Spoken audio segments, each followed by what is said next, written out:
Scaffolding क्या है? सबसे पहले समझते हैं कि स्कैफोल्डिंग क्या होती है। स्कैफोल्डिंग एक टेम्पररी वर्किंग स्ट्रक्चर है जो वर्कर्स को हाइट पर महफूज तरीके से काम करने के लिए एक्सेस और वर्किंग प्लेटफॉर्म फराहम करती है। स्कैफोल्डिंग का इस्तेमाल आमतौर पर कंस्ट्रक्शन प्रोजेक्ट्स, ऑयल और gas plants, refineries, power plants, maintenance work, industrial projects, building construction में किया जाता है। लेकिन याद रखें, स्कैफोल्डिंग सिर्फ पाइप्स जोड़ने का नाम नहीं है। एक सेफ स्कैफोल्ड के लिए design, erection, access, stability, load capacity, inspection और सेफ्टी सब जरूरी है। 2. स्कैफोल्डिंग के मेन कंपोनेंट्स। अब आते हैं स्कैफोल्डिंग के अहम कंपोनेंट्स की तरफ। एक आम ट्यूब एंड क्लैंप स्कैफोल्ड में आपको ये कंपोनेंट्स मिल सकते हैं। Standard vertical member, ledger horizontal member, transom, platform को सपोर्ट करने वाला horizontal member, base plate standard के नीचे सपोर्ट फराहम करता है। सोल बोर्ड ग्राउंड पर लोड डिस्ट्रीब्यूट करने में मदद देता है। कपलर्स ट्यूब्स को कनेक्ट करने के लिए इस्तेमाल होते हैं। डायगोनल ब्रेस स्काफोल्ड को स्टेबिलिटी फ्राहम करता है। वर्किंग प्लेटफॉर्म जहां वर्कर काम करता है। गार्ड रेल वर्कर को एज से गिरने से प्रोटेक्ट करता है। टो बोर्ड टूल्स और मटेरियल्स को प्लेटफॉर्म से गिरने से रोकने में मदद देता है। 3. स्काफोल्डिंग इरेक्शन कैसे होती है? अब सबसे इंपॉर्टेंट हिस्सा, स्काफोल्डिंग इरेक्शन। इरेक्शन हमेशा अप्रूव प्रोसीजर, कॉम्पिटेंट पर्सनल और साइट रिक्वायरमेंट्स के मुताबिक होनी चाहिए। आमतौर पर प्रोसेस में ये स्टेप्स शामिल होते हैं। Step 1, ground inspection. सबसे पहले ग्राउंड को चेक किया जाता है। ग्राउंड स्टेबल और सूटेबल होना चाहिए। स्टेप 2, सोल बोर्ड और बेस प्लेट। जरूरत के मुताबिक सोल बोर्ड और बेस प्लेट इंस्टॉल किए जाते हैं। स्टेप 3, स्टैंडर्ड्स वर्टिकल स्टैंडर्ड्स को सही पोजीशन और अलाइनमेंट में इंस्टॉल किया जाता है। स्टेप 4, लेजर स्टैंडर्ड्स को कनेक्ट करते हैं और स्कैफोल्ड को स्ट्रक्चर फराहम करते हैं। स्टेप 5, ट्रांसोम्स वर्किंग प्लेटफॉर्म और स्कैफोल्ड कंपोनेंट्स को सपोर्ट करते हैं। Step 6, bracing diagonal bracing scaffold की स्टेबिलिटी के लिए अंतहाई अहम है। Step 7, platform approved scaffold boards या सूटेबल डेकिंग से वर्किंग प्लेटफॉर्म बनाया जाता है। स्टेप 8, गार्ड रेल्स और टो बोर्ड्स ओपन एजेस पर रिक्वायर्ड एज प्रोटेक्शन इंस्टॉल की जाती है। Step 9, safe axis. इसकी फॉल्ट पर सेफ एक्सिस के लिए अप्रूवर्ड लीडर या स्टीयर एक्सिस फराहम किया जाता है।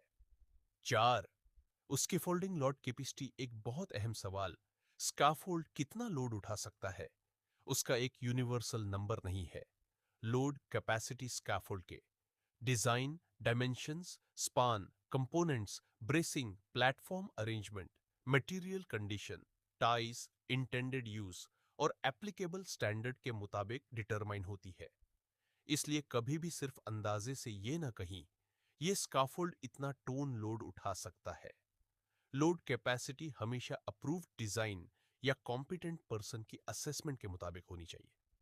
5, स्काफोल्डिंग सेफ्टी। अब आते हैं सबसे इंपॉर्टेंट टॉपिक पर। Scaffolding safety. एक प्रोफेशनल स्काफोल्डर को हमेशा ये चीजें चेक करनी चाहिए।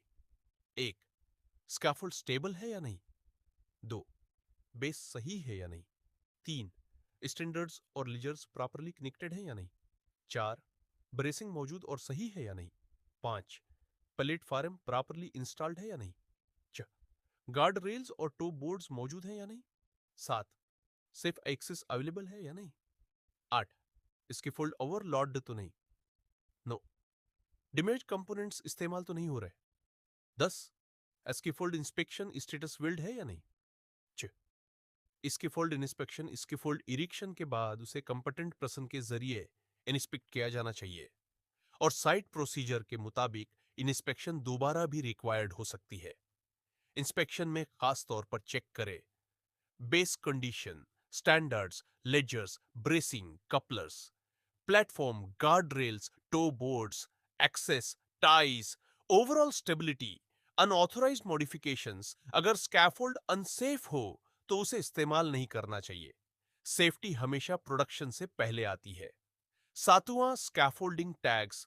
बहुत से प्रोजेक्ट्स में स्कैफोल्ड आइडेंटिफिकेशन सिलीश टैगिंग सिस्टम इस्तेमाल किया जाता है, लेकिन टैग का कलर और एग्जैक्ट मीनिंग कंपनी या प्रोजेक्ट प्रोसीजर के मुताबिक मुख्तलिफ हो सकता है। इसलिए हमेशा अपने प्रोजेक्ट के अप्रूव्ड टैगिंग सिस्टम को फॉलो करें। एक प्रोफेशनल वर्कर को सिर्फ टाग का रंग नहीं, बल्कि इंस्पेक्शन स्टेटस और साइट प्रोसीजर समझना चाहिए। 8, कॉमन स्कैफोल्डिंग मिस्टेक्स। अब वो मिस्टेक्स जो स्कैफोल्डिंग में खतरनाक हो सकती हैं। डैमेज ट्यूब्स इस्तेमाल करना, अनस्टेबल बेस पर स्कैफोल्ड बनाना, missing bracing, unauthorised modification, overloading platform, unsafe access, missing guard rails, missing toe boards जहां रिक्वायर्ड हो, इम्प्रॉपर कपलर इंस्टॉलेशन। स्कैफोल्ड को बगैर इंस्पेक्शन इस्तेमाल करना ये छोटी मिस्टेक्स नहीं है। एक छोटी स्कैफोल्डिंग मिस्टेक सीरियस एक्सीडेंट का सबब बन सकती है। नो, प्रोफेशनल स्कैफोल्डर को क्या आना चाहिए? अगर आप वाकई प्रोफेशनल स्कैफोल्डर बनना चाहते हैं, तो आपको सिर्फ एरेक्शन नहीं, बल्कि ये चीजें भी सीखनी चाहिए। Scaffolding components, scaffolding terminology, scaffold erection dismantling inspection, load capacity, basics access and egress bracing ties, fall protection scaffolding, safety drawing, understanding risk assessment, permit requirements और सबसे अहम साइट सेफ्टी रूल्स। 10वां, इंटरव्यू के लिए अहम क्वेश्चंस। अगर आप scaffolding job के लिए इंटरव्यू की तैयारी कर रहे हैं, तो ये क्वेश्चन जरूर प्रिपेयर करें। Question 1, what is scaffolding? Question 2, what is a standard? Question 3, what is a ledger? Question 4, what is a transom? Question 5, what is a base plate? Question 6, why is bracing required? Question 7, what is scaffold load capacity? Question 8, who should inspect scaffolding? Question 9, what are common scaffolding hazards? Question 10, when should a scaffold not be used? अगर आप इन questions के answers अच्छी तरह समझ लेते हैं, तो आपकी बेसिक स्कैफोल्डिंग नॉलेज काफी बेहतर हो सकती है।